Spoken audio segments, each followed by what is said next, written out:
নমস্কার, আমি কবিতার কলতান থেকে আমার চ্যানেলে সবাইকে স্বাগতম। বড়দেরকে প্রণাম জানাই, ছোটোদেরকে অনেক অনেক আদর আর ভালোবাসা জানিয়ে এখন চলে এসেছি হ্যাশট্যাগ আমরা সকলের আজকের বিষয় নিয়ে বলতে।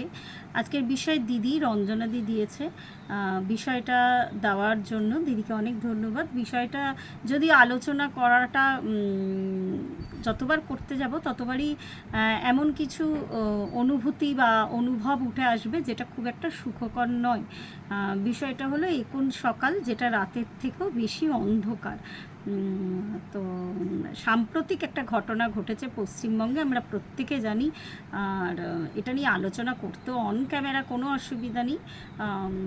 বহু মানুষের চাকরি চলে গেছে। শিক্ষকদের কথা আমি বলছি, প্রত্যেকেই বুঝতে পারছেন।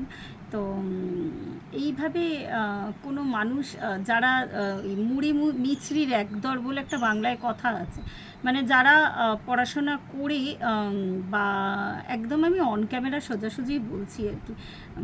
আমি মানে এটা কোনো রাজনৈতিক আলোচনা না, আগেই বলে দিই। যারা পড়াশোনা করে কোনো জিনিস হাসিল করলো ইন দ্য সেন্স আর কি, আমি বলতে চাইছি চাকরিটা বা যে কোনো জিনিসই যে মানুষটা খেটে করে তার যেটা মানে অনেক তার জন্য সে মেন্টাল ফিজিক্যাল বা ফিনান্সিয়াল ইনভেস্টমেন্ট করে ফেলার পরে যখন তার এইরকম একটা অবস্থা হয় 2-3 বছর চাকরি করার পর, কেউ কেউ তো আরও বেশি মনে হয়, যাই হোক, তারপরে যখন তার চাকরিটা যায় সেটা কিন্তু একটা সত্যি মানে সেই সকালটা রাতের থেকেও বেশি অন্ধকার। আর যার পরিবারের একমাত্র ছেলে বা মেয়ে, একমাত্র রোজগারে যার পরিবারটা তার মুখ চেয়ে চলে, সরকারি চাকরি পেয়েছিল বলে তার বাবা মা যখন মানে অন্তর থেকে বা হৃদয় থেকে ঈশ্বরকে ধন্যবাদ জানিয়েছিল। আমি এটা যারা মানে আর কি আসল মানে যারা পড়াশোনা করে পেয়েছে আমি তাদের কথা বলছি। তো তাদেরটা যখন চলে গেল তখন সত্যি কথা ভীষণভাবে কিন্তু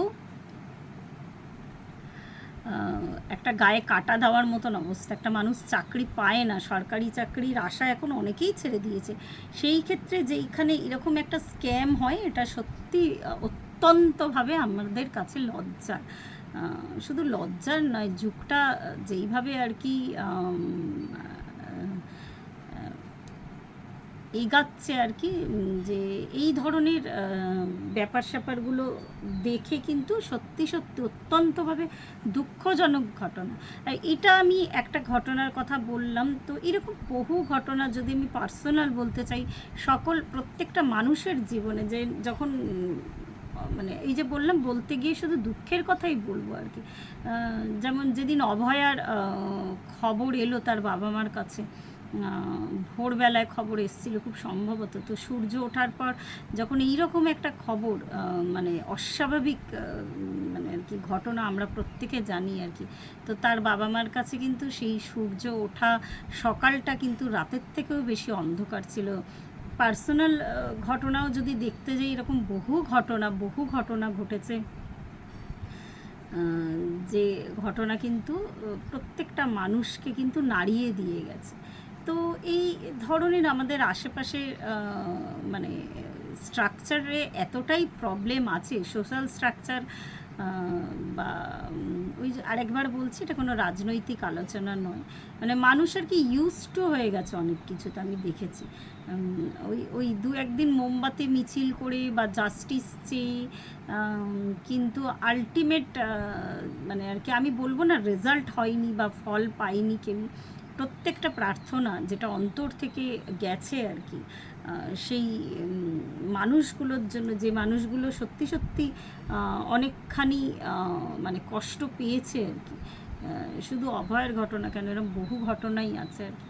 তো আমার মনে হয় যে আমি না আরেকবার বলছি, আশাবাদী আমি।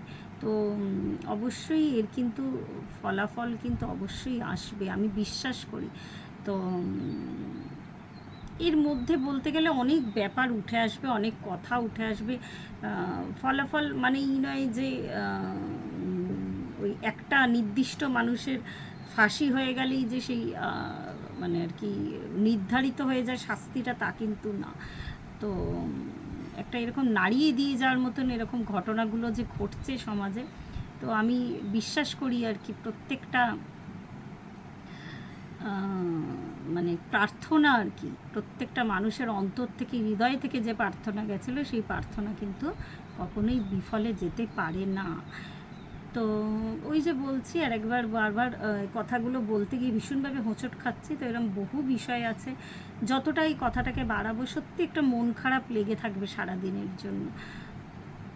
আর একবার বলবো, অন্তর থেকে প্রার্থনা করা ছাড়া আপাতত আর কি প্রার্থনার বা প্রেয়ারের শক্তি আর সম্মিলিত প্রার্থনা যেখানে থাকে তার শক্তি কিন্তু অনেকখানি।